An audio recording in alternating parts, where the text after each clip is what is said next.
A very good morning everyone. I'm Soni Jha and I welcome you all to Pune Live Classes. So students, today is the last day of your crash course in English, and today in today's class we shall discuss the last 3 poems that you have in your book. तो बच्चों, आज के class में हम pome number 5, 6, 7 को discuss करेंगे.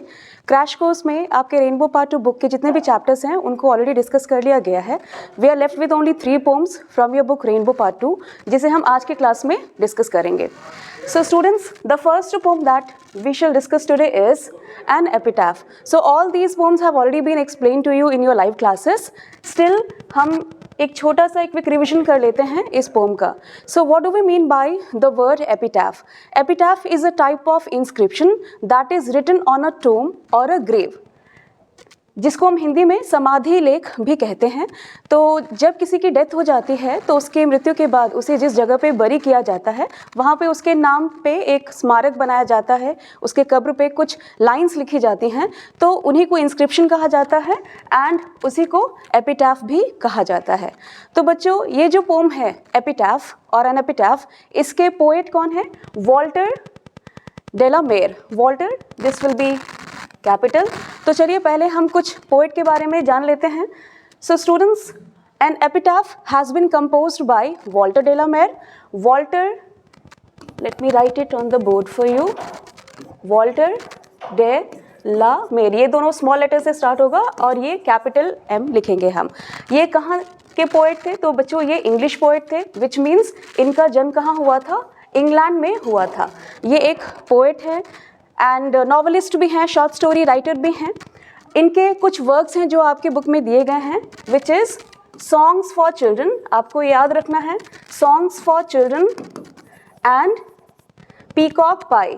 ये उनके 2 वर्क्स हैं जो आपके बुक में दिए गए हैं. आपको एग्जामिनेशन में, जैसे कि मैंने आपको कल की क्लास में बताया था, कि आपको एग्जाम में ये भी पूछा जा सकता है कि who has composed songs of children and this should be for songs for children. Songs for children and peacock pie, तो इसको किसने कंपोज किया है? वॉल्टर डेलामेर ने कंपोज किया है. Now next thing that you have to remember about him is, इनको order of merit से सम्मानित किया गया था. किस चीज़ से सम्मानित किया गया था? ऑर्डर ऑफ मेरिट से सम्मानित किया गया था. कब सम्मानित किया गया था? 1953 में. किन्होंने इनको ऑर्डर ऑफ मेरिट से सम्मानित किया था, ऑनर किया था? तो she was Elizabeth second. Elizabeth second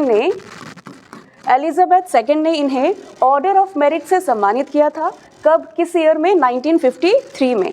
अब एक और चीज़ आपको याद रखना है बच्चों, विच इज़, ये क्या है? इनको क्या बुलाया जाता है? इनको चिल्ड्रंस पोएट बुलाया जाता है. क्या बुलाया जाता है? Children's poet.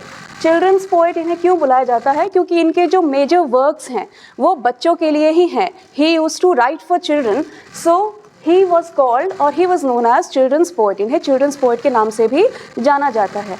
अब आपके पोइट्री सेक्शन में कुछ और भी पोएट्स हैं जिनके अलग अलग नाम हैं. तो बच्चों, जॉन डन को, ये सब चीज़ें मैंने आपको ऑलरेडी बता दिया है. तो जॉन डन को क्या बुलाया जाता था? मेटाफिजिकल पोएट बुलाया जाता था. John Donne, this is in your syllabus, ये आपके सिलेबस में है. जॉन डन को क्या बुलाया जाता था? Metaphysical poet. And Walt Whitman को क्या बुलाया जाता था? वॉल्ट विटमैन को बुलाया जाता है पीपल्स पोएट.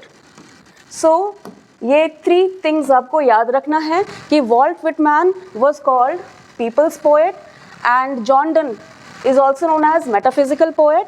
एंड अभी जो हम ये पोम पढ़ रहे हैं वॉल्टर डेलामेर, इनको क्या बुलाया जाता था? Children's poet. वाई? बिकॉज इनके बहुत सारे वर्क्स जो हैं वो चिल्ड्रन से ही रिलेटेड हैं, बच्चों के लिए इन्होंने लिखा है.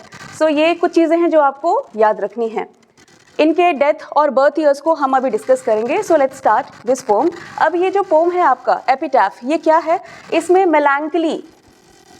मेलांकली को दिखाया गया है. मेलांकली कह सकते हैं, ये एक मेमोयर है. मेमोयर इसे हम कह सकते हैं. मेमोयर कैसे है? तो बच्चों, इस पोम में पोएट वॉल्टर डेलामेर अपने बिलवड को याद करते हैं. वो कहते हैं कि उनकी जो बिलवड है वो, she was the most beautiful lady in the west country. वो वेस्ट कंट्री विच मीन्स पश्चिम देश की सबसे सुंदर लेडी थी उनके अनुसार. And she is no more, she has died, she has passed away, उनकी डेथ हो गई है. और ये जो हैं he weeps over her death, ये रोते हैं और उनको याद करते हैं, and he gets upset, ये परेशान हो जाते हैं ये सोच के कि who will remember her after his death, उनकी मृत्यु के बाद उन्हें कौन याद करेगा। इस पोम में बच्चों दिखाया गया है कि human life I'll write it here, human life and beauty both are transitory। human life, poet कहते हैं कि ह्यूमन लाइफ एंड ब्यूटी, ये दोनों ही क्या है, ये इसका थीम है इस पोम का, ब्यूटी, ये दोनों ही क्या है, ये दोनों ही ट्रांजिटरी हैं। What are they are transitory. Transitory का मतलब होता है बच्चों temporary, something that's not going to exist forever, एक ऐसी चीज़ जो हमेशा ना रहे, तो ट्रांजिटरी है। पोएट कहते हैं कि ह्यूमन लाइफ और ब्यूटी दोनों ही परमानेंट नहीं है, दोनों ही ट्रांजिटरी है, टेम्पररी है, ये दोनों ही वैनिश हो जाएगा, गायब हो जाएगा किसी न किसी दिन। तो ये कुछ पॉइंट्स हैं जो आपको याद रखने हैं पोएट के बारे में। So let's start the pome, let's start the MCQs of this pome. So who has composed? One more thing that you should remember is ये पोम बच्चों, this poem is the shortest poem that you have in your English syllabus। ये सबसे छोटी कविता है आपकी book की और it's of only 7 lines। तो आप इसको क्या करेंगे, अगर आप इसको 2 से 3 बार पढ़ लेंगे तो you will be able to learn और at least you'll understand कि पोएट क्या कहना चाह रहे हैं। इस पोम से अगर आपका एक्सप्लेनेशन आता है, ये समरी आता है, अगर एक्सप्लेनेशन भी आता है, एक्सप्लेनेशन मैंने आपको बताया कि आपके पोम से कुछ लाइंस दे दिए जाएंगे एक्सप्लेनेशन में और आपको कहा जाएगा कि इस लाइन को एक्सप्लेन करो। तो जब आप उस लाइन को एक्सप्लेन करेंगे तब आप इस पोम के समरी को भी लिख सकते हैं, क्योंकि ये जो पोम है ये बहुत छोटी सी कविता है, तो आप पूरे समरी को भी अगर आप इस पोम में लिख देंगे, पोम के एक्सप्लेनेशन में लिख देंगे, you will get good marks for it. So this is what you can do. इस पोम से रिलेटेड कोई भी क्वेश्चन आपको छोड़ना नहीं है। So let's start the pome. So who has composed the poem an epitaph? Epitaph किसने लिखा है? तो epitaph has been composed by or written by Walter de la Mare।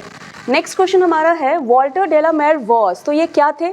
तो बच्चों he was a poet, he was also a short story writer, he was a novelist, वो उपन्यासकार भी थे। तो आपका आंसर होगा all of these. All of these is your answer. अगर आपके एग्जामिनेशन में पोएट वर्ड ही रहे और बाकी सारे ऑप्शंस ना आए तो आप पोएट लिखेंगे। वैसे आपको याद रखना कि he was a poet, he was a short story writer and also a novelist. Now the next question is the lady mentioned in the pome. इस पोम में एक लेडी की बात की गई है, पोएट अपने बिलवर्ड के बारे में बात करते हैं। तो ये लेडी कहाँ की थी? तो ये लेडी वेस्ट कंट्री की थी। आपको याद रखना है she belonged to the west country. According to the poet, poet के अनुसार she was the most beautiful lady of the west country. West country की सबसे सुंदर लेडी थी उनकी बिलवर्ड, जिनका डेथ हो गया है, the one who is no more. So the lady mentioned in the poem an epitaph, उसी के एपिटैफ के बारे में बात कर रहे हैं, उसी के इंस्क्रिप्शन, उसी के ग्रेव के बारे में यहाँ बात कर रहे हैं। So the lady was the most beautiful lady in the west country. Next is Walter de la Mare belonged to which century. Walter de la Mare किस सेंचुरी से थे? किस सेंचुरी से थे? So he belonged to the 20th century, 20वीं शताब्दी से थे वो। So he belonged to 20th century. Now in this line the next question is the poet feels that, poet को ऐसा लगता है that dash is not everlasting. Everlasting का मतलब होता है बच्चों permanent, something that's going to last forever, एक ऐसी चीज जो कभी खत्म नहीं होगी, समाप्त नहीं होगी। सो एवरलास्टिंग का मतलब होता है permanent, it's the opposite of temporary. तो पोएट को लगता है कि ऐसी कौन सी चीज है ये चारों ऑप्शन में से जो कभी खत्म नहीं होगी, सॉरी इट्स नॉट कभी खत्म नहीं होगी, नॉट एवरलास्टिंग मतलब जो खत्म हो जाएगी, समथिंग दैट इज टेम्पररी। तो पोएट कहते हैं beauty. So the poet feels that beauty is not going to last forever, beauty हमेशा एग्जिस्ट नहीं करेगी, it will vanish with time. Next is the poet feels that his death, after his death, poet को लगता है कि उनके death के बाद, उनकी मृत्यु के बाद nobody will remember her, nobody is going to remember his beloved, उस लेडी को, the lady who was the most beautiful lady of the west country, उसको कोई भी याद नहीं रखेगा, उसे कोई रिमेंबर या याद नहीं रखेगा। सो the lady who is dead lies in the, वो लेडी जो जिनकी डेथ हो चुकी है वो अभी कहाँ पे है? तो where is she? Is she in the field? Obviously not, if she is dead she is in the grave, वो अपने कब्र में है, अपने ग्रेव में है, ग्रेव यार्ड में है। अब आपको पूछा जा रहा है कि ये जो लाइन है, ये लाइन किस पोम से ली गई है या इस पोम के राइटर कौन है। So and when I crumble, crumble का मतलब होता है बच्चों डाई। तो पोएट यहाँ कहते हैं कि जब मेरा डेथ हो जाएगा, मेरी मृत्यु हो जाएगी, हु विल रिमेंबर। तो जैसे ही आप रिमेंबर वर्ड को देखेंगे आपको समझ जाना है कि this line has been taken from the poem an epitaph composed by और written by Walter de la Mare. So your answer is Walter de la Mare. Now light of step and heart is she. So this line is a very important line. ये line जो है ये आपके poem का एक बहुत ही important line है। ये आपको एक्सप्लेनेशन में भी पूछा जा सकता है या फिर आपके एमसीक्यू में भी पूछा जा सकता है या फिर क्वेश्चन आंसर के रूप में भी पूछा जा सकता है। So light of step and heart was she, ये लाइन कहाँ से ली गई है? So this line is from the poem an epitaph. किस लाइन से है? एपिटाफ से है। सो लाइट ऑफ स्टेप, यहाँ पे वो किसकी बात कर रहे हैं? वो अपने बिलवड उस लेडी के बारे में बात कर रहे हैं who is no more. Next question हमारा है Walter de la Mare is famous as a, तो ये मैंने आपको अभी बताया वॉल्टर डे ला मेयर किस नाम से और फेमस थे? तो he was known as children's poet. Why children's poet? Because most of his works are related to children. वो बच्चों के लिए बहुत सारी रचनाएं उन्होंने की हैं, तो इसलिए उन्हें क्या बुलाया जाता है? वॉल्टर डे ला मेयर को चिल्ड्रंस पोएट बुलाया जाता है। Walter de la Mare knew a dash who is dead now. Walter de la Mare किसको जानते थे जो कि अब नहीं रही, जिसका डेथ हो चुका है? तो यहाँ पे गर्ल, लेडी, बॉय है, तो आपको लेडी वर्ड याद रखना है। इस पोम में लेडी वर्ड को यूज किया गया है बच्चों, तो आपको याद रखना है this whole poem is dedicated to that lady. Next question हमारा है an epitaph is a. An epitaph ये क्या है? क्या ये स्टोरी है, ऐसे है, पोम है या स्पीच है? तो दिस इज क्वाइट इजी, ये एक पोम है, एक कविता है। नेक्स्ट क्वेश्चन हमारा है the tone of the pome. अब इस पोम का टोन क्या है, इस कविता का टोन क्या है? तो किस टोन में से लिखा गया है? तो बच्चों ये हैप्पी नहीं है, बिकॉज पोएट जो है he is writing about the lady who is no more, जिसका डेथ हो चुका है, तो ये हैप्पी टोन इसका नहीं हो सकता, रोमांटिक टोन भी नहीं है इसका टोन मेलांकली है। मेलांकली का मतलब होता है sadness. Poet is sad, poet sad है, उदास है that he has lost his beloved. So okay, let me erase all this. Your answer is melancholy, sadness. Next question हमारा है the poetic device used in the poem and epitaph is। तो इस poem में जो poetic device use किया गया है उसे हम कहते हैं ambiguity। ambiguity क्या होता है बच्चों? ambiguity एक poetic device है जो poets यूज करते हैं जब उन्हें किसी वर्ड का एक से ज़्यादा मीनिंग देना हो, एक्सप्रेस करना चाहें, तो वो poetic device तो वो इस poetic device को यूज करते हैं। तो ambiguity is your answer. Next question is Walter de la Mare received the dash by Queen Elizabeth II in the year 1953. अब इस एक क्वेश्चन में you have 3 questions. Who awarded him the Order of Merit? Elizabeth second किस year में उनको order of Merit दिया गया था? 1953। और ऑर्डर ऑफ मेरिट किसे दिया गया था? तो वॉल्टर डे ला मेयर को दिया गया था। So what did he receive? So Nobel Prize is wrong, Bharat Ratna and Padma Bhushan is wrong because he was not from India. So Order of Merit is your answer. आपका आंसर है Order of Merit. Walter de la Mare को Order of Merit दिया गया था, Elizabeth second ने दिया था, 1953 में दिया था। अब नेक्स्ट क्वेश्चन हमारा है songs for children and peacock pie. ये दोनों वर्क्स हैं, किसके हैं? अब क्योंकि ये बहुत ही इजी क्वेश्चन है बच्चों, जैसे ही आप चिल्ड्रन वर्ड देखेंगे तो आपको याद रखना है कि चिल्ड्रंस पोएट किसे कहा जाता था? वॉल्टर डे ला मेयर को कहा जाता था। तो सॉन्ग्स फॉर चिल्ड्रन और पीकॉक पाई ये दोनों ही किसने लिखा है? वॉल्टर डे ला मेयर ने लिखा है। नेक्स्ट क्वेश्चन हमारा है Walter de la Mare shows fresh interest in dash theme. वो किस थीम पे लिखते थे? तो बच्चों वो ओल्ड थीम्स पे लिखते थे, पुराने थीम्स पे वो लिखते थे। You need to learn this also. So these are your answers. Now let's move to the next question. These are few question answers which are asked in your exam. आपके exam में ये questions पूछे जाते हैं for 10 marks. 10 marks के लिए आपके पास 10 questions रहेंगे जिसमें से आपको एनी 5 चूज करके उसका आंसर लिखना है। So answer the following questions. Where does the lady lie? ये जो लेडी थी ये कहाँ पे हैं, कहाँ पे लेटी हुई है? So she lies inside a grave. कहाँ पे है? वो अपने ग्रेव में है। नेक्स्ट क्वेश्चन है what does the poet think about beauty? Beauty के बारे में पोएट का क्या विचार है, वो क्या सोचते हैं? What is beauty according to him? The poet thinks that beauty is not a permanent thing. Poet कहते हैं कि ब्यूटी जो है वो परमानेंट नहीं है, एवरलास्टिंग नहीं है, it is temporary, it is transitory. So in our life as life moves on, जैसे जैसे हमारी लाइफ आगे बढ़ती है, no matter how beautiful beauty is, कितनी अभी कोई ब्यूटीफुल क्यों ना हो, इट शैल पेरिश। पेरिश का मतलब होता है वैनिश, डिसअपियर, गायब आप कुछ भी लिख सकते हैं, गायब यू कैन नॉट राइट गायब, आई मीन आप डिसअपियर लिख सकते हैं। सो वैनिश का मतलब होता है, वैनिश का मतलब होता है disappear, something that will disappear, कोई ऐसी चीज जो समय के साथ वैनिश हो जाएगी, डिसअपियर हो जाएगी। सो पोएट यहाँ कहते हैं that it shall perish, it vanishes with the passage of time, जैसे जैसे टाइम आगे बढ़ता है ब्यूटी वैनिशेस। नेक्स्ट क्वेश्चन हमारा है what does the poet mean when he says and when I crumble. तो जब पोएट कहते हैं, ये क्रम्बल वर्ड यूज करते हैं, तो पोएट का क्या कहने का मतलब है? तो बच्चों वो कहते हैं कि जब उनकी डेथ हो जाएगी, who will remember that lady. So the poet means by and when I crumble that when he dies जब उनकी मृत्यु हो जाएगी, who will remember the lady of the west country. तो उस वेस्ट कंट्री के लेडी को कौन याद करेगा? Because nobody remembers the person who has left the world, so it is very rare to remember someone after death.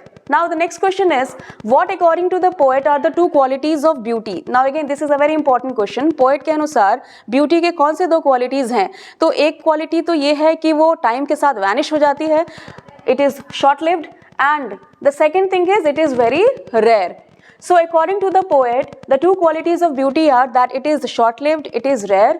The poet wants to say that beauty is rare and it disappears after some time. कुछ समय के बाद beauty vanish हो जाती है and it will pass one day. So the same thing is given in both the lines. What will happen when the poet dies? जब poet की death हो जाएगी तब क्या होगा? So there would be no one to remember the lady of the west country. So when the poet dies, nobody will remember the lady of the west country because it is rare to remember someone after death. क्योंकि death के बाद शायद ही कोई किसी को याद करता है, ऐसा poet सोचते हैं। The poet explains through this poem that nothing is permanent in the world. तो poet का कहने का क्या मतलब है कि इस poem में poet कहते हैं कि कोई भी चीज़ permanent नहीं है, everything is temporary, one who is born is to die someday. Next question हमारा है कि was she a kind and considerate lady. तो क्या वो काइंड थी, दयालु थी? तो no, the lady was not a kind and this question is not very important from your examination point of view. Rather she was restless, वो बहुत ही restless थी क्योंकि उनके लिए एक लाइन यूज किया गया इस पोम में, she was light of step and heart, which means she kept on moving here and there, वो यहाँ वहाँ हमेशा दौड़ती भागती रहती थी, वो रेस्टलेस थी, as she had the habit of always moving here and there and she made no commitments. तो बच्चों ये कुछ एक्सप्लेनेशंस हैं आपके पोम से। मैंने आपको जैसे बताया कि इस पोम से कोई भी एक्सप्लेनेशन आए, आप अपने समरी को, जो समरी हम डिस्कस करेंगे अभी, उसको आप लिख सकते हैं क्योंकि आपका पोम बहुत ही छोटा है। आपके पोम में कहीं से भी कोई भी लाइन देगा तो आपको फॉर 5 मार्क्स या for 4 marks you will have to write the whole poem. So these lines have been taken from the poem An Epitaph composed by Walter de la Mare. So ये आपका first line है। So The poet describes a beautiful woman. इस poem में या इन lines में poet किसको describe कर रहे हैं? एक ब्यूटीफुल वुमन को डिस्क्राइब कर रहे हैं, हु इज बरीड इन अ टूम। कहाँ है वो? एक टूम में है, ग्रेव में है, अपने कब्र में है। He says that she was the most beautiful lady. उनके अनुसार वो कहते हैं कि she was, my beloved was the most beautiful lady he had ever seen in the west country. West country में उन्होंने उससे ज़्यादा ब्यूटीफुल लेडी को उन्होंने नहीं देखा। She had the habit of moving here and there and had no commitment. आप ये लाइन भी लिख सकते हैं। So in this poem the poet is expressing his sad feelings. वो खुश नहीं है, वो बहुत उदास है। He is expressing his sad feelings for the lady who is lying in her grave. Next है but beauty vanishes. Beauty vanishes, जैसे ही आप देखेंगे ब्यूटी वैनिशेस तो आपको याद रखना है कि ये लाइन जो है एन एपिटाफ पोम से ली गई है, क्योंकि इस लाइन में पोएट ब्यूटी के बारे में बात करते हैं कि ब्यूटी जो है वो टेम्पररी होता है, इट इज नॉट एवरलास्टिंग और it's not going to remain for ever. So but beauty vanishes, beauty passes, however rare it be, कितनी भी वो सुंदरता दुर्लभ क्यों ना हो, लेकिन वो एक समय आने के बाद वो गायब हो जाएगी, वो वैनिश या पेरिश हो जाएगी। So these lines have been taken from the poem an epitaph composed by Walter de la Mare. This line conveys the poet's idea. ये लाइन क्या दिखाता है? पोएट का आइडिया दिखाता है कि ब्यूटी जो है वो टेम्पररी है, रेयर, फ्लीटिंग। फ्लीटिंग का मतलब होता है गायब हो जाने वाली चीज है वो। It passes with age. The two qualities of beauty are that it is rare and short-lived. Short-lived का मतलब होता है कोई ऐसी चीज जो बहुत ही कम समय तक रहे। According to the poet, she was the most beautiful lady who was ever born in the West Country. तो बच्चों आप देख सकते हैं कि इस आंसर में या इस चैप्टर के जितने भी आंसर्स हैं वो सारे आंसर्स जो हैं वो सिमिलर हैं, क्योंकि हर लाइन में पोएट एक ही टॉपिक पे बात कर रहे हैं. So according to the poet, she was the most beautiful lady who was ever born in the West Country. But beauty is temporary. It perishes, it vanishes, it disappears with the passage of time. Next हमारा है and when I crumble who will remember this lady of the west country. जब poet कहते हैं कि when I crumble, जब मेरा death हो जाएगा, जब मेरी मृत्यु हो जाएगी, हु विल रिमेंबर, कौन याद करेगा, किसको, उनके बिलवड को. उनकी बिलवड कौन थी? Lady of the west country. तो again these lines have been taken from the poem an epitaph and the poet here conveys the speaker's sadness that no one, this line conveys the speaker's sadness that no one will remember the most beautiful lady in the West Country after he dies. जब उनका death हो जाएगा तो उसके बाद कोई भी उनके beloved को याद नहीं रखेगा. He says that it is very rare to remember someone after death. You have the word after death 2 times. A man is remembered because of his quality. The poet means that whoever comes on the earth must die someday. किसी ना किसी दिन उसकी मृत्यु होनी है. Everything is temporary, everything is transitory. Now students will discuss the summary of this poem. इस poem का summary बहुत ही easy है and it's very scoring also. So आप इसके summary को make sure that you learn it. आप इसके summary को learn कर लेंगे. So let's see what you have. अगर आपके एग्जामिनेशन में इस चैप्टर से, इस पोम से कोई भी एक्सप्लेनेशन आए, क्वेश्चन आंसर आए, तो मोर और less you are going to write the same thing. So an epitaph is a poem composed by Walter de la Mare. He is known for his sensitive concerns with the world of children because he wrote about children. आप ये भी लिख सकते हैं that he has composed what is it? His other works are Songs for Children and Peacock Pie. आपको जो भी poet के बारे में पता है, कुछ लाइन्स आप उनके वर्क से रिलेटेड अपने समरी में लिख सकते हैं. Not everything, 1 or 2 lines. Next is this pome talks about, अब इस पोम में किसकी बात की गई है? So this pome talks about the most beautiful lady of the western world. आप वर्ल्ड के बदले बच्चों कंट्री भी लिख सकते हैं. सो of the western country, it would be good if you use the word country. The poet says that nothing is permanent in the world. Poet यही कह रहे हैं कि कुछ भी परमानेंट नहीं है. उनकी जो लेडी थी, उनकी जो बिलवड थी, शी वॉज वेरी ब्यूटीफुल, लेकिन her beloved passed, his beloved passed away and also her beauty passed away. So everything is temporary. One who is born is to die someday. The poet says that she was the most beautiful lady he had ever seen in the West Country. Now where is she? अब वो कहाँ है? अब वो अपने tomb में है. अब वो अपने tomb या फिर अपने grave, आप कुछ भी लिख सकते हैं, grave में है. Nobody remembers her, only the poet remembers her. तो जब तक वो जीवित हैं, जब तक वो जिंदा हैं, तब तक वो उनको याद करेंगे. पर he is worried, but he is worried कि after his death nobody would remember her. So he is sad that nobody would remember her after his death. Thus the poet says that beauty is not eternal. वो हमेशा नहीं रहेगी. It vanishes with the passage of time. So you can see students, the same thing has been repeated. It has been repeated again and again. Now the next poem that we are going to discuss is poem number 6, which is The Soldier. Now who is the poet? अब इस poem के poet कौन है? तो he is Rupert Brooke. अब कुछ points हैं जो आपको इनके बारे में जानना है. ये जो पोम है बच्चों, द सोल्जर, ये क्या है? ये एक सोनेट है. ये क्या है? ये एक सोनेट है. मैंने जब ये पोम एक्सप्लेन किया था तब मैंने आपको बताया था कि सोनेट किसे कहते हैं. Still will have a look at it. Sonnet जो है वो 14 लाइन्स का पोम होता है. आपको याद रखना है, आपके एग्जाम में भी पूछा जा सकता है कि सोनेट में कितने लाइंस होते हैं. तो सोनेट वो कविता होती है, वो पोम होता है जिसमें 14 लाइंस होते हैं. पहले इसमें 8 लाइंस होंगे. इसका स्ट्रक्चर कैसा होता है? पहले जो है 8 लाइंस होते हैं, फिर जो है 6 लाइंस होते हैं. तो जो 8 लाइंस होते हैं इन्हें क्या कहा जाता है? ऑक्टेव कहा जाता है. और जो 6 लाइंस होते हैं इन्हें कहा जाता है sestet. What is it called? Sestet. आप इस पोम को देख सकते हैं, एक बार आप इसको देख लीजिए. पहले आपका 8 लाइंस है, उसके बाद फिर 6 लाइंस दिए गए हैं. तो 8 लाइंस को ऑक्टेव कहा जाता है, 6 लाइंस को सेस्टेट कहा जाता है. ऑल टुगेदर ये क्या होता है? 14 लाइंस का होता है और इसे सोनेट कहा जाता है. ये जो पोम है बच्चों, ये एक पैट्रियोटिक पोम है. आपको एग्जाम में ये भी पूछा जा सकता है कि what kind of poem is it? तो ये एक पैट्रियोटिक पोम है. इस पोम में जो पोएट है हमारे रूपर्ट ब्रूक, वो इंग्लैंड को ग्लोरीफाई करते हैं. वो इंग्लैंड से थे, वो एक इंग्लिश पोएट थे. He was a poet and also a soldier. वो पोएट भी थे, सोल्जर भी थे, इसलिए उन्होंने अपने देश इंग्लैंड को इसमें ग्लोरीफाई किया है. नाउ ये एक और चीज़ आप याद रखेंगे, ये सोनेट तो है, लेकिन ये कैसा सोनेट है? ये वॉर सोनेट है. रूपर्ट ब्रूक ने 5 वॉर सोनेट्स लिखे थे. ये उनका लास्ट वॉर सोनेट है. अब कुछ चीज़ें हैं जो आपको याद रखनी है. So he passed away in the year, he was born in the year 1887. इनका बर्थ कब था? इनका जन्म कब हुआ? 1887 में, और इनकी मृत्यु कब हुई? 1915 में. So he was only 28 when he lost his life. Okay, I don't know what's wrong with the board. Yeah, so he was only 28 when he passed away. 1915 में इनका डेथ हो गया. कैसे डेथ हो गया था? So he passed away or he died of septicemia. किस बीमारी से इनकी मृत्यु हो गई? सेप्टिसेमिया से. कल के क्लास में हमने जॉन कीट्स के बारे में पढ़ा था. जॉन कीट्स की डेथ जो है, he was only 26 when he passed away. John Keats का डेथ जो है ट्यूबरकुलोसिस से हुआ था. इनकी मृत्यु जो है, इनका डेथ हुआ था सेप्टिसेमिया नाम के एक बीमारी से, जो कि एक ब्लड इन्फेक्शन होता है.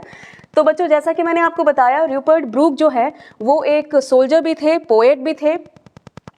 एंड नेक्स्ट इज, क्योंकि वो सोल्जर थे तो उन्होंने फर्स्ट वर्ल्ड वॉर में, जो फर्स्ट वर्ल्ड वॉर है उसके फर्स्ट फेज में, फर्स्ट वर्ल्ड वॉर में उन्होंने पार्टिसिपेट किया था. फर्स्ट वर्ल्ड वॉर के पहले फेज में, फर्स्ट फेज में इन्होंने पार्टिसिपेट किया था. पार्टिसिपेट इन द सेंस कि वो भी लड़े थे. तो ये कुछ पॉइंट्स हैं जो आपको रूपर्ट ब्रूक के बारे में याद रखना है.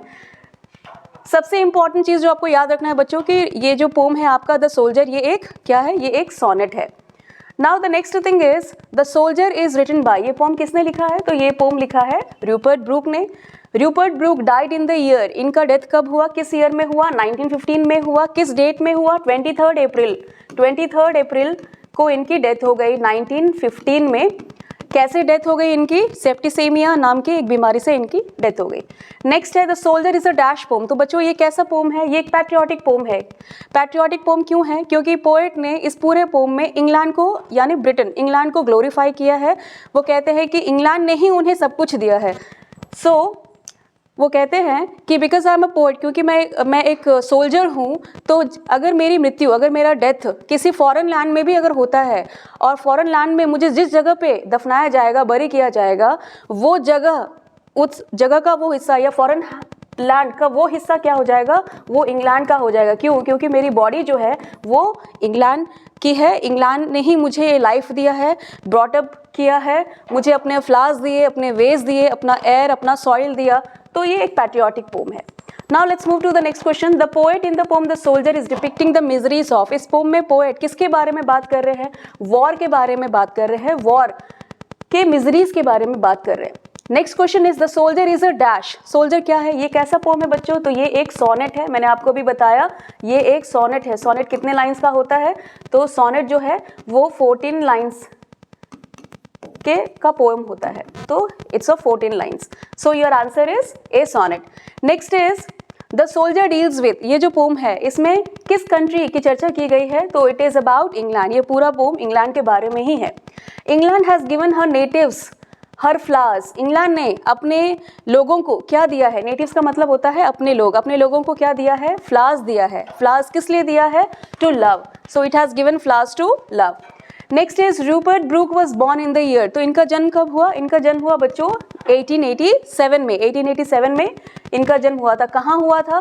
तो इनका जन्म है चार्ल्टन कैंट इंग्लैंड में हुआ था. कहाँ हुआ था? चार्ल्टन कैंट इंग्लैंड में इनका जन्म हुआ था. इनके फादर जो है वो हाउस मास्टर थे. इनके फादर हाउस मास्टर थे.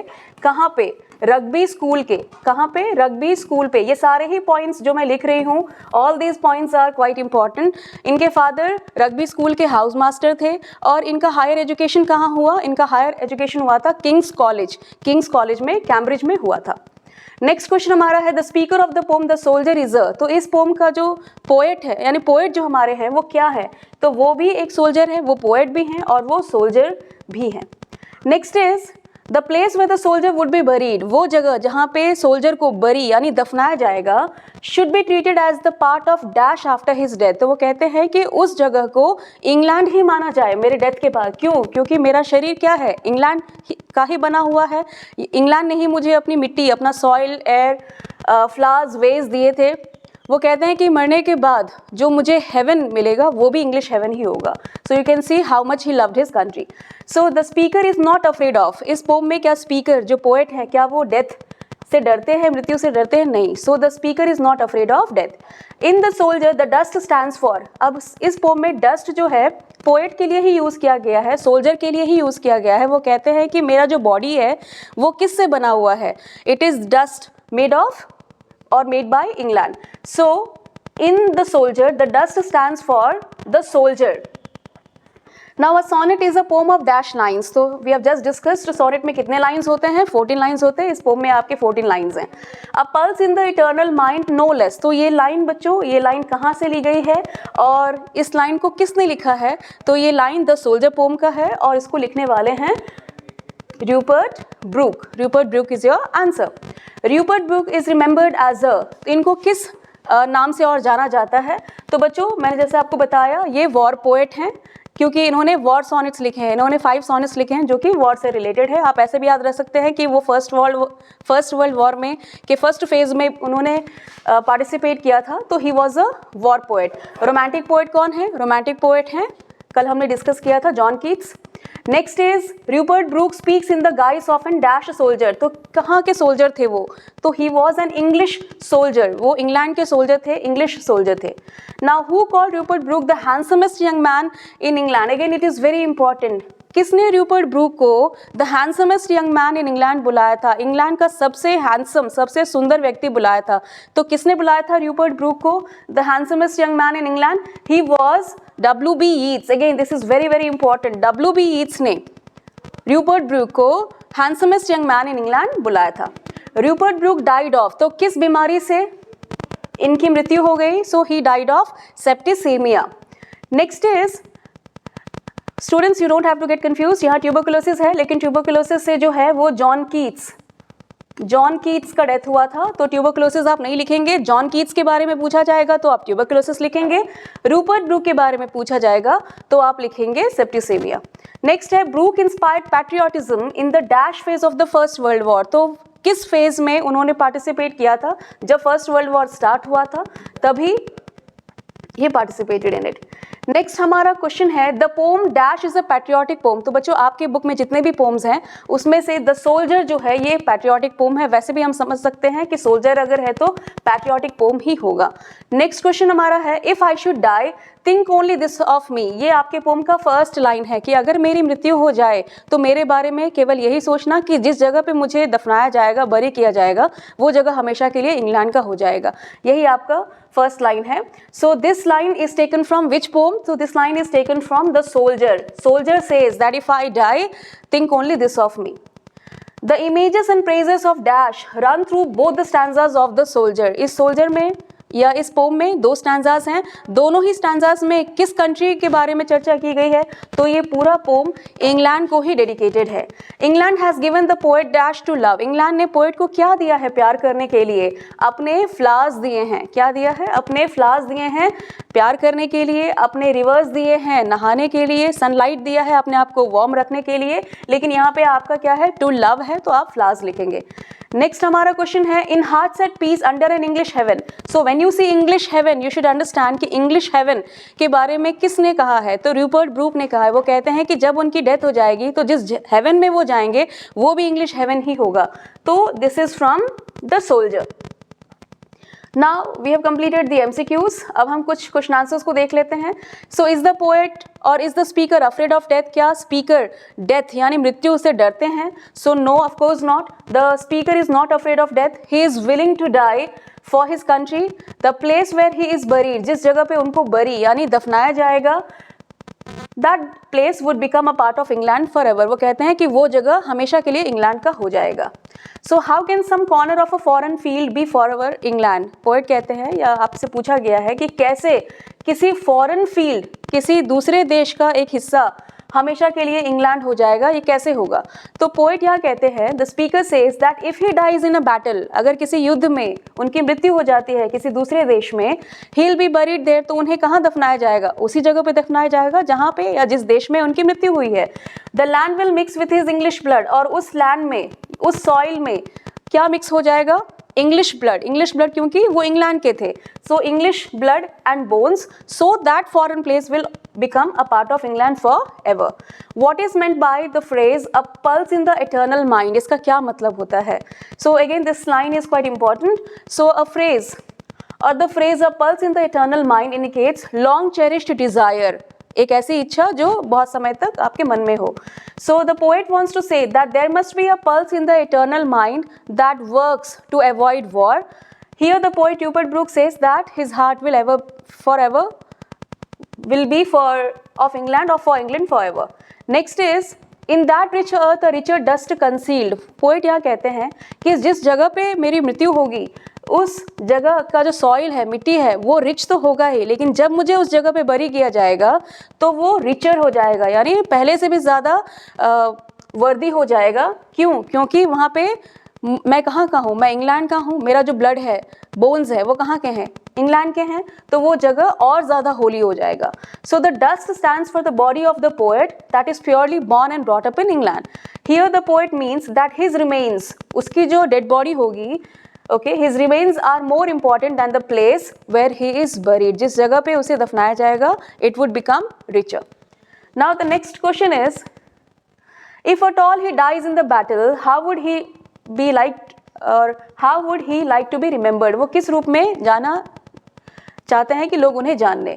तो if he dies in a war, he wants to be remembered in, it won't be in here, he wants to be remembered as a soldier. जब उनकी मृत्यु हो जाती है तो वो एक सोल्जर के रूप में ही चाहते हैं कि लोग उन्हें जाने.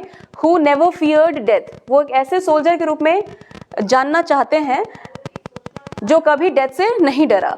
He wants to be remembered as the man who was born and brought up in England and who loved his country and countrymen from his heart and soul. वो अपने हार्ट, अपने पूरे दिल से वो इंग्लैंड और इंग्लैंड के लोगों को प्यार करते थे.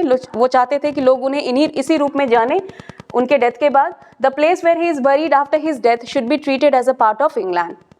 Now what is a sonnet बच्चों, ये मैंने आपको अभी एक्सप्लेन किया, आप इसको लर्न कर लेंगे. ये आपके पोम का फर्स्ट लाइन है, तो आप इसका एक्सप्लेनेशन भी देख लेंगे. यही आंसर हमने बार बार अभी सभी आंसर्स में डिस्कस किया है. So make sure that you go through it. अब इसके समरी को हम फटाफट देख लेते हैं. सो इसका समरी है, the soldier is a patriotic sonnet. ये जो पोम है ये एक वॉर सोनेट भी है, इसको आप पैट्रियोटिक सोनेट भी कह सकते हैं, इसको एक पैट्रियोटिक पोम भी कह सकते हैं. It has been composed by Rupert Brooke. इसे किसने कंपोज किया है, किसने लिखा है, तो रूपर्ट ब्रूक ने लिखा है. The poets heart is overflowing with the sense of patriotism. उनका जो हृदय है, उनका जो दिल है, वो पैट्रियोटिज्म से, देशभक्ति से भरा हुआ है. He says that N English soldier fights in a foreign land for his country England. अपने देश इंग्लैंड के लिए वो दूसरे देश में जाके लड़ते हैं या दूसरे देश से लड़ते हैं. Life is uncertain in battlefield.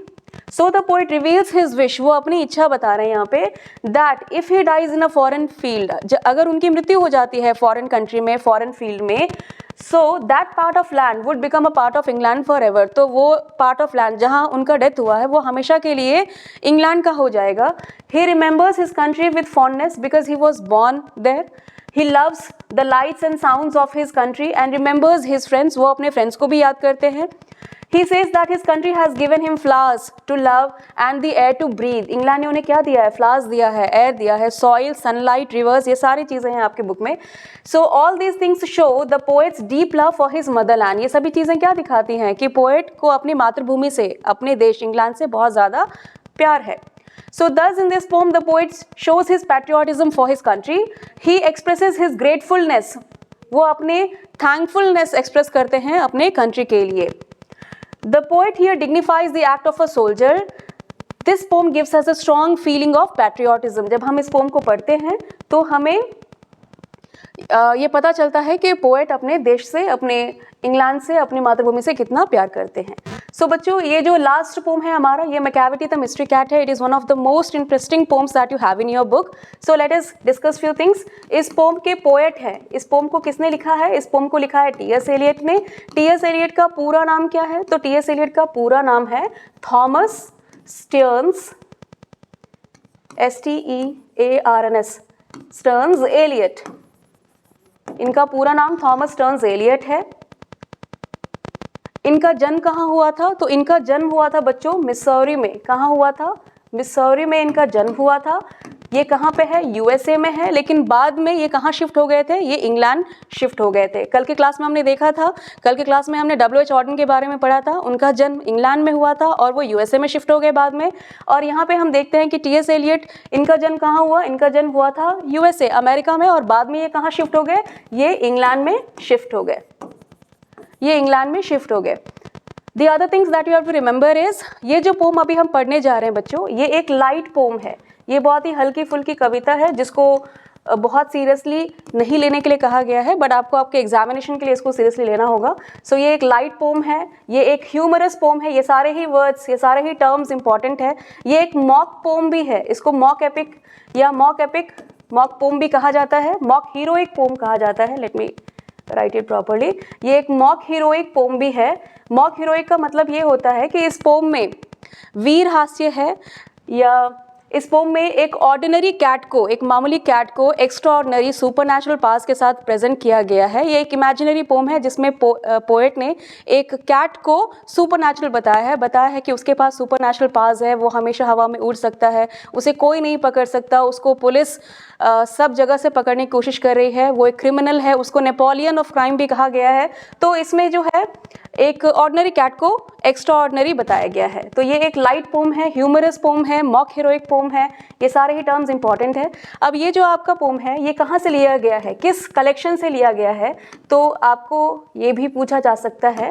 तो ये लिया गया है old possum's book of practical cats से, बुक ऑफ प्रैक्टिकल कैट से। अभी जो हम पोम पढ़ेंगे मैकैविटी द मिस्ट्री कैट, ये किस बुक से ली गई है, सो ये लिया गया है old possum's book of practical cats से, इस पोम से या इस कलेक्शन से उसे लिया गया है। So all these points are important.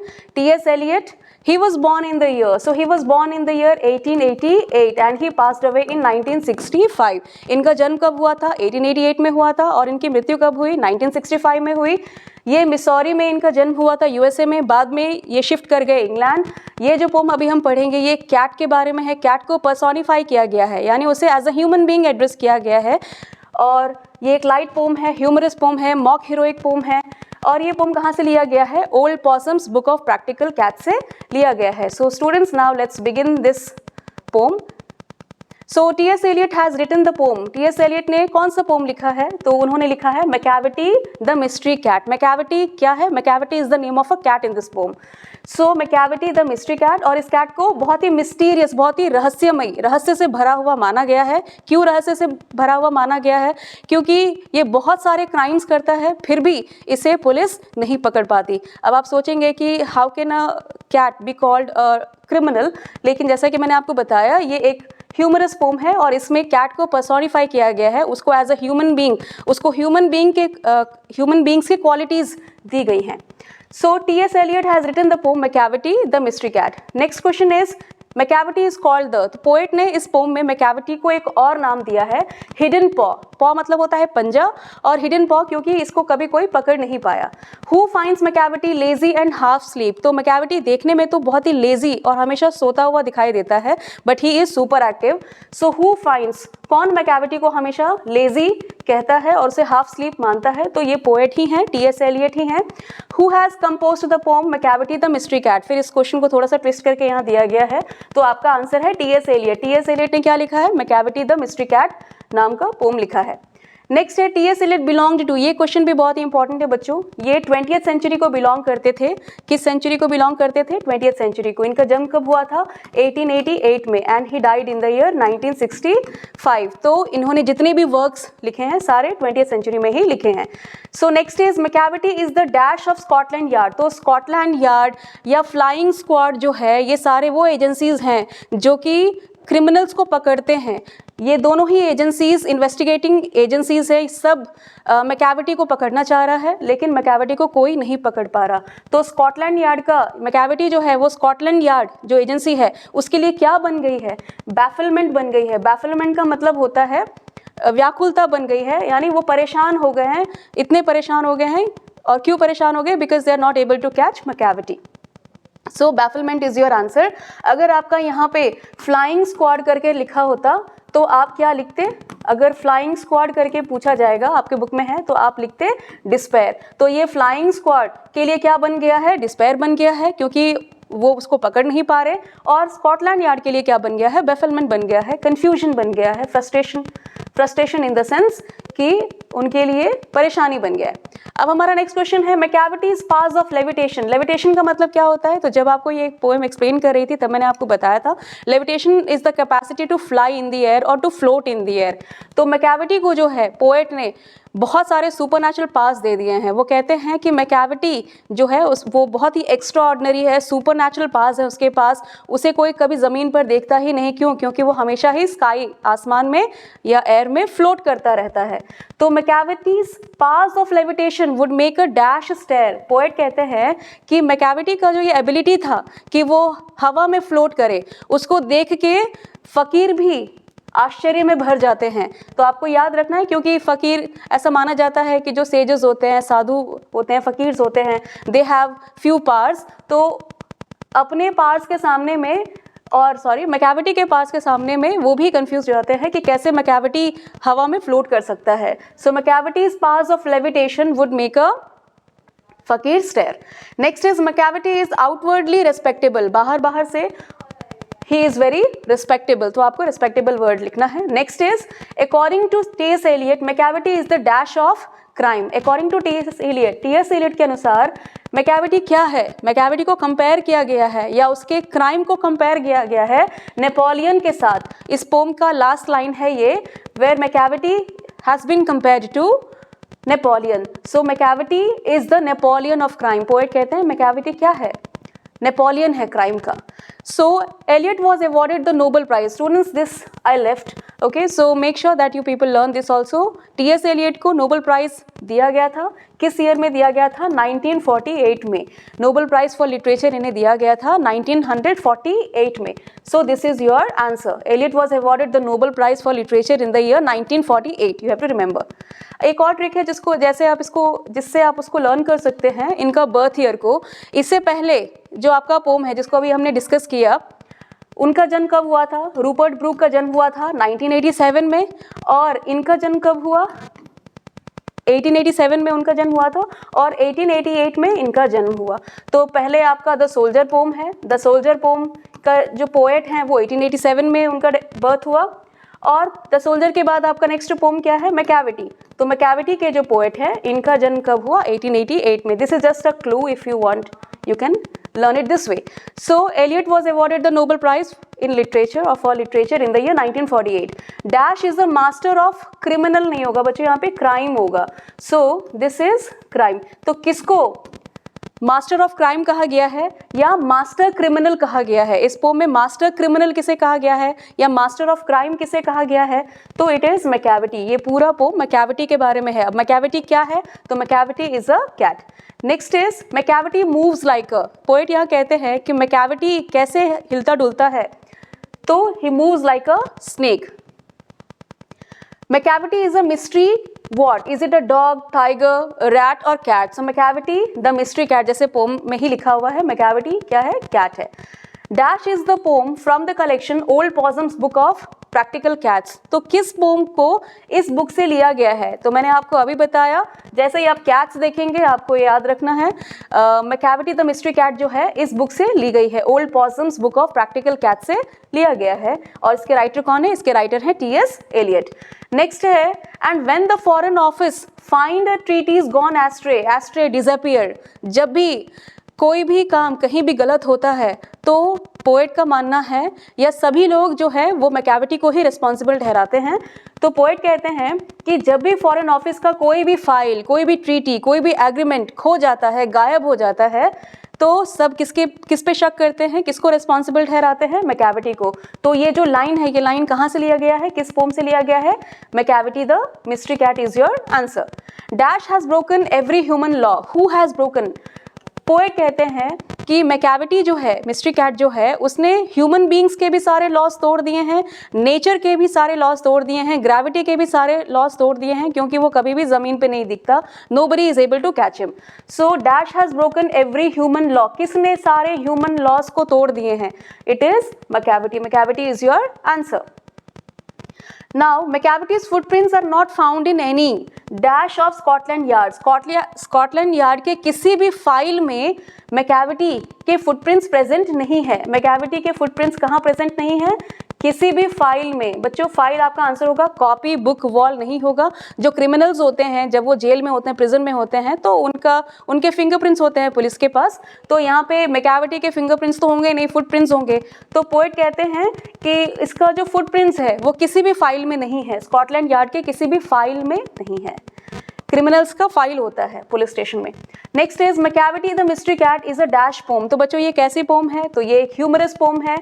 आपको इस पोम को अगर आप पढ़ेंगे तो आपको हंसी आएगी. It's funny. ये लाइट पोम है. लाइट भी दिया जा सकता है आपके एग्जाम में. आपके एग्जाम में मॉक हीरोइक भी दिया जा सकता है. मॉक हीरोइक क्योंकि इस पोम में एक छोटे से कैट को, एक ऑर्डिनरी कैट को बहुत ही ग्लोरीफाई, बहुत ही हाईलाइट किया गया है. उस पर उसको एक्स्ट्रा ऑर्डिनरी पास दिए गए हैं. तो आपका आंसर है humorous, light, mock heroic. Next is Mungojerrie and Griddlebone. आपके पोम का जो लास्ट स्टैंजा है उसमें ये दो नेम्स दिए गए हैं. ये दोनों ही क्या हैं? ये भी कैट्स हैं. ये भी कैट्स हैं. आपको कंफ्यूज नहीं होना है. मैकाविटी भी कैट था और ये भी कैट्स हैं. So Mungojerrie and Griddlebone are also cats. ये भी कैट्स ही हैं. पोएट कहते हैं कि और भी बहुत सारे क्रिमिनल लाइक कैट्स हैं, लेकिन मैकाविटी जैसा क्रिमिनल कोई नहीं है. मैकाविटी जो है वो बॉस है बाकी सभी क्रिमिनल कैट्स का. Now the next question is Macavity is full of dash and suavity. Macavity क्या है? डिसीटफुल. डिसीटफुलनेस का मतलब होता है धूर्तता होना, डिसऑनेस्ट होना, झूठा होना. तो पोएट कहते हैं कि मैकाविटी जो है वो बहुत ही धूर्त है, बहुत ही झूठा है. He is dishonest. So deceitfulness is your answer. Next is Macavity disappears from the place of crime or theft before the dash arrives there or reaches there. So Macavity disappears. कोई भी क्राइम करके, poet कहते हैं कि crime करने के बाद Macavity वहाँ एक सेकेंड भी नहीं ठहरता. कोई दैट इज पुलिस जो है वो उसे कभी पकड़ नहीं पाती. So Macavity disappears from the place of theft before the police reach there. Next is, आप सोचेंगे बच्चों कि यहाँ पे रीच क्यों है, रीचेस क्यों नहीं है? क्योंकि पुलिस जो है वो प्लूरल नाउन है, प्लूरल है word police. Next is Macavity is dash. Macavity कैसा है? तो यहाँ पे मैकाविटी फैट नहीं है, मैकाविटी शॉर्ट भी नहीं है, मैकाविटी टॉल है, थिन है. अब सोचेंगे मैम इसमें डोम शेप्ड वर्ड तो हमारे पोम में दिया गया है, लेकिन ये डोम शेप्ड वर्ड जो है बच्चों उसके हेड के लिए दिया गया है. उसका हेड कैसा है? तो उसका हेड जो है वो डोम शेप्ड है. लेकिन यहाँ पे हम क्या बात कर रहे हैं? मैकाविटी के बारे में बात कर रहे हैं, नॉट अबाउट हिज हेड. तो मैकाविटी जो है वो टॉल और थिन है, बहुत ही लंबा और दुबला पतला सा कैट है according to the poet. So your answer is tall and thin. Let me tick it. Next question is when you think he is half asleep he is wide awake. Poet कहते हैं कि जब हमें ऐसा लगता है कि मैकाविटी आधा सोया हुआ है, आधी नींद में है, तो एक्चुअली वो जागा हुआ रहता है, वो सोया नहीं रहता, वो प्रिटेंड करता है कि वो सोया हुआ है. Macavity is a field in dash shape. तो फील्ड का मतलब होता है बच्चों डेविल, राक्षस, डेविल. तो पोएट कहते हैं कि मैकाविटी क्या है? ये एक राक्षस है, डेविल है. किसके शेप में, किसके आकार में? फेलाइन. फेलाइन का मतलब होता है कैट. ये वर्ड्स आपके लिए नए हो सकते हैं अगर आपने इस पोम को नहीं पढ़ा है तो फेलाइन जो है वो कैट होता है, a member of cat family. तो मैकाविटी जो है वो एक फील्ड है फेलाइन के शेप में, यानी वो एक डेविल है, राक्षस है. किसके शेप में? कैट के शेप में. Now the next question is T.S. Eliot was born in the year dash and he died in the year such and such. तो he was born in the year 1888. बहुत ही easy है, 1888. 1888 में इनका जन्म हुआ था और 1965 में इनकी मृत्यु हो गई. So students, these are your answers. Now let's move to the question answers quickly. What is suggested by the phrase power of levitation? तो power of levitation किसे कहते हैं? levitation का मतलब अभी बताया मैंने आपको, the capacity or the ability to float in the air. हवा में उड़ने की क्षमता या तैरने की क्षमता, उसी को power of levitation कहा गया है. इस पोम में क्यों यूज किया गया है? तो it has been used to donate a supernatural capacity to rise and float in the air. Capacity to rise and float in the air. All cats possess the ability to jump high in the air. सभी cats जो है वो छलांगे लगा सकते हैं. So the poet highlights the extraordinary ability of Macavity to jump in the air. और Macavity के पास ऐसा लगता था कि कोई supernatural power है जिससे वो हवा में float कर सके. Next is why is Macavity termed a criminal. Macavity को क्रिमिनल क्यों बुलाया गया है?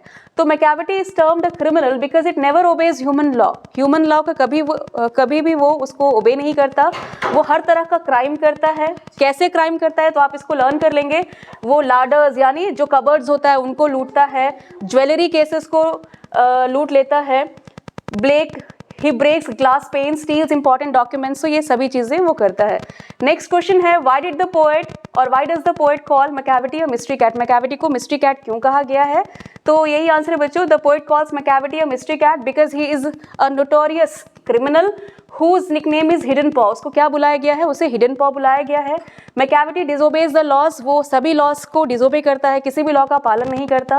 The police fail to catch him, ये सभी क्वालिटीज के कारण उसे क्या बुलाया गया है? मिस्ट्री कैट बुलाया गया है। उसके जो एक्टिविटीज है वो बहुत ही मिस्चीवस हैं, it is never caught, so the poet calls him a mystery cat. Next आपका है मंगोजेरी एंड ग्रिडल बोन। ये क्या है? ये भी कैट्स ही हैं, but Macavity is the Napoleon of crime but is very active. Macavity is active, the poet calls him the Napoleon of crime. So all these are your points. Now the next is which adjectives have been used for Macavity in this poem? इस poem में कौन कौन से adjectives use किए गए हैं Macavity के लिए? तो उसको bafflement माना गया है, dome shaped है, fiend है, monster है, depravity, ये सारे words उसके लिए use किए गए। अब ये कुछ क्वेश्चन है जो आपके एग्जामिनेशन में आ सकता है as an explanation. So Macavity, तो बच्चों जैसे आप मैकेविटी देखेंगे आप समझ जाएंगे कि मैकेविटी द मिस्ट्री कैट से इसको लिया गया है और इसके पोएट है T S. Eliot. So these lines have been taken from Macavity the mystery cat. अब यहाँ पे आप ये भी लिख सकते हैं कि this poem has been taken from Possum's old book of practical cats. If you want you can write this. So इसमें मैकेविटी को ही डिस्क्राइब किया गया है। मैकेविटी एक इमेजिनरी कैट है, आप फिक्शनल के बदले इमेजिनरी भी लिख सकते हैं, जो कि एक क्या है? एक मास्टर क्रिमिनल है, एक स्पाई है, जासूस है, ट्रिक्स्टर है। ट्रिक्स्टर का मतलब होता है किसी को फंसाने वाला, तो ये ट्रिक्स्टर है, प्लानर है। Macavity is a cat who commits many crimes, ये बहुत सारे क्राइम्स करता है लेकिन ये कभी भी क्राइम सीन पे नहीं पाया जाता। No police is able to catch him. अब ये मंगोजेरी और ग्रिडल बोन ये हमने अभी डिस्कस किया क्वेश्चन आंसर में। So this is your answer. All this questions are very easy. Now let's move to the last section which is summary. इस poem के समरी को देख लेते हैं। ये पोम का समरी बहुत ही ईजी है। आप सभी क्वेश्चन आंसर्स को एक साथ लिख देंगे तो आपका समरी बन जाएगा। थोड़ा सा उसका बिगनिंग और एंडिंग आपको देखना है। So the poem Macavity the mystery cat is composed by T S. Eliot. This poem is humorous, it is a light poem भी लिख सकते हैं आप। It is a light poem, it is a mock heroic poem, it is a humorous poem. The poet describes the mischiefs of the cat. इस poem में क्या दिखाया गया है? एक कैट के मिस्चीफ, उसके शरारत को दिखाया गया है in a mock heroic way. Mock heroic way मैंने आपको बताया कि जब किसी ऑर्डिनरी पर्सन को, ऑर्डिनरी चीज़ को एक्स्ट्राऑर्डिनरी बना दिया जाता है तो उसको मॉक हीरोइक वे कहते हैं। ही टेल्स दैट, पोएट कहते हैं दैट मैकेविटी इज टॉल। अब जितनी भी चीज़ें आपने मैकेविटी के बारे में इस पोम में पढ़ी हैं उन सबको आप समराइज करके लिख दीजिए। Macavity is tall, thin, he is ginger like, he is very clever, he is so smart that the poet calls him hidden paw. It never leaves any sign of crime. क्या वो crime scene पे कभी पाया जाता है? It never leaves any sign. So it is never caught red-handed by anyone. कोई भी उसे नहीं पकड़ पाता. It is never caught by the police. It cheats people at cards. Wherever it goes, it tries to steal something. वो जहाँ भी जाता है वहाँ से कुछ ना कुछ चुरा लेता है, कुछ ना कुछ नुकसान करता है. It steals meat away from the meat safe, drinks milk and it runs away. It is not an ordinary criminal, ये कोई छोटा मोटा क्रिमिनल नहीं है. It is a master criminal. Poet कहते हैं कि ये कोई ऑर्डिनरी क्रिमिनल नहीं है, ये मास्टर क्रिमिनल है. क्यों? क्योंकि ये एक ऐसा क्रिमिनल है जिसे कभी पुलिस पकड़ नहीं पाती. Who disobeys both human laws as well as natural laws. Nature के लॉस को भी इसने डिफाई कर दिया, इसे इग्नोर कर दिया, उसका भी पालन नहीं करता है, डिसोबे करता है, और उसने ह्यूमन लॉस को भी डिसोबे किया है. This is why the poet calls it the mystery cat. इसलिए पोएट इसे क्या बुलाते हैं? मिस्ट्री कैट बुलाते हैं. So students, this was your explanation. I hope you people are preparing for your examination well. Best of luck for your exams. Thank you and have a good day.